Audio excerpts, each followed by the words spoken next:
Welcome back to Ferris Sports Update. Time to talk women's basketball with us head coach Colleen Lamoreaux-Tate. Coach, first of all, welcome back to the show. Thank you for having me. This past weekend, a busy stretch, 5 games here in 9 days with the men's team that we mentioned earlier, and got off to a start here at home Thursday night, but then rallied back on Saturday to get a nice win on the road. Yeah, at Hillsdale, we started out, I don't know what the deal was, and then the second half we just came out and just was like a different team.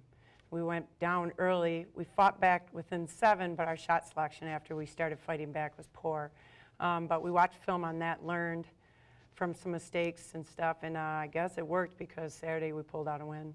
As we go to the highlights first, being at home on Thursday, taking on Hillsdale to start off the weekend, and in the first half, a pretty even first half. Hillsdale led by a couple at halftime, but a pretty even first half overall. Right, yeah, I mean, it was even, and we tend to do that. We tend to have an even half, and then I'll see what type of team is coming out the second half. So when we played Lake Superior Saturday, I was worried at halftime that we'd come out the second half that we did against Hillsdale. So we did, we answered for that. But their physicality inside, my posts were struggling. Christina was the only one that was really finishing, like we said. And my other posts weren't doing what they usually do. So I think, I put them in check.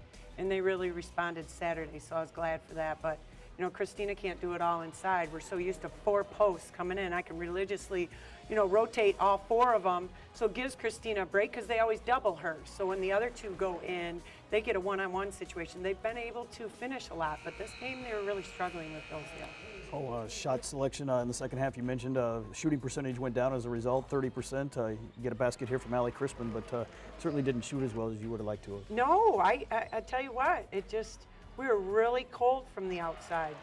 Allie hit 2 of them, I didn't even realize that. Well, 1, she hit 1, and then that layup. But yeah, we didn't, I don't know, it just was an off half for us.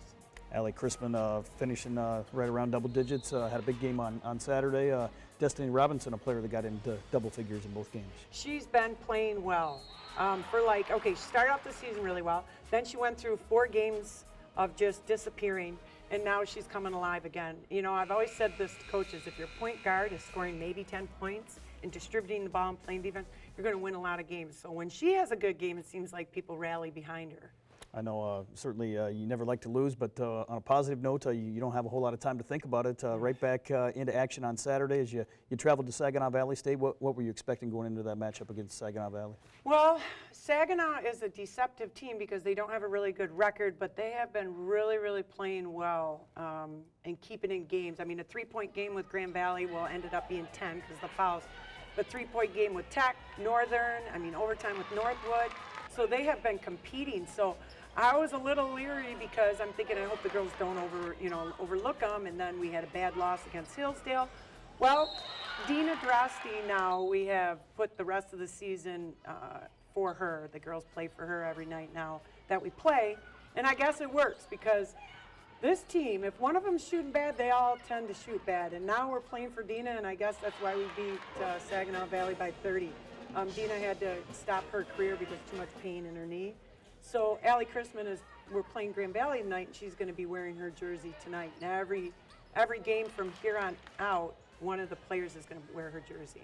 Certainly, the Bulldogs, you were down 11 at one stage in the first half, but came back, went on a big run, and took the lead at halftime.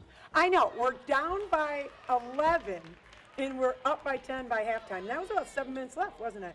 I was like, they are so capable of so much. We have inside threat, we have 3-point shooting, we've got drivers. They are so capable of this. And it's frustrating as a coach because sometimes they're there and sometimes they're not. So, like I said, I think we broke the seal on shooting.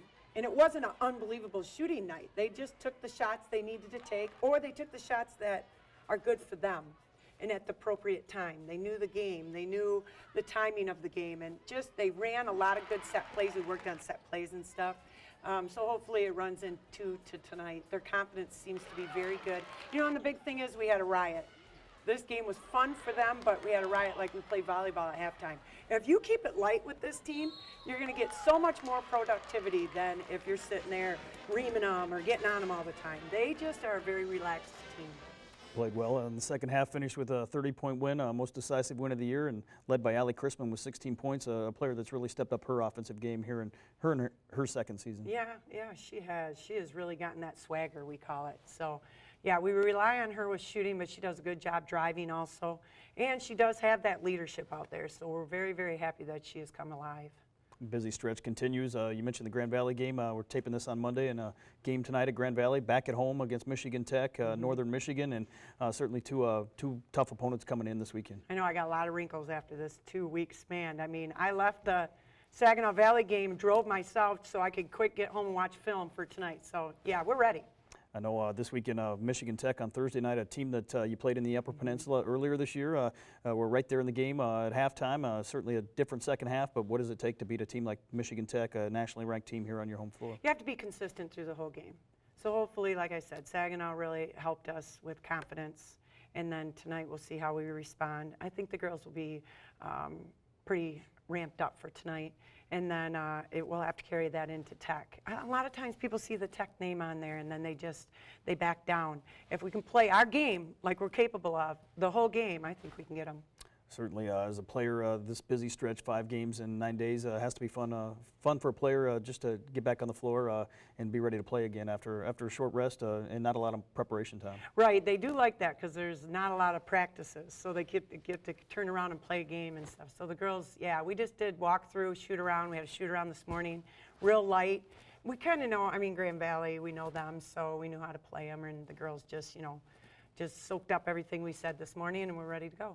I know Grand Valley, the final game here before you start round 2 of the GLIAC North Division. As you take those games you played against the North Division teams, how does that help you prepare for round 2 of the North Division? Well, I mean, obviously you're going to watch the first time you play them, but then you want to watch the recent game to see if anybody else has stepped up or who's not maybe shooting well like they were the first time. But they're pretty much the same game plan and everything, so you have to do what you do well. And the girls, I got the firepower. We just got to put the ball in the hoop. 1 month left here in the regular season. Certainly still right there in the race in the GLIAC North. And what's it going to take for the Bulldogs to pull off some big wins here in this final month to hopefully make a spot in the GLIAC tournament at the end of the year? We have to be in these games. We have to be consistent. Now, to be consistent, we're going to pull off some games. We got to do that in tournaments anyway. So hopefully we can get 2 halves on each of these games, and we stand a pretty good chance of being competitive. I know the GLIAC North, it seems like any given night, anybody's got the ability to beat anybody, and we've seen that all season. Yeah, I know. I was talking to Jamie, the Saginaw Valley coach, before the game, and we're like, we hate the North, because it's every night is a game. So, yeah, it's challenging, but it sure prepares you for tournaments. Well, Coach, congratulations again on the win over Saginaw Thank Valley. you. Best of luck, 3 games this week for the Bulldogs. Thank you. That's going to do it for another episode of Ferris Sports Update. Reminder, you can follow all the action and keep up with all the updates online at ferrisstatebulldogs.com. Thanks for tuning in to this 100th show of Ferris Sports Update.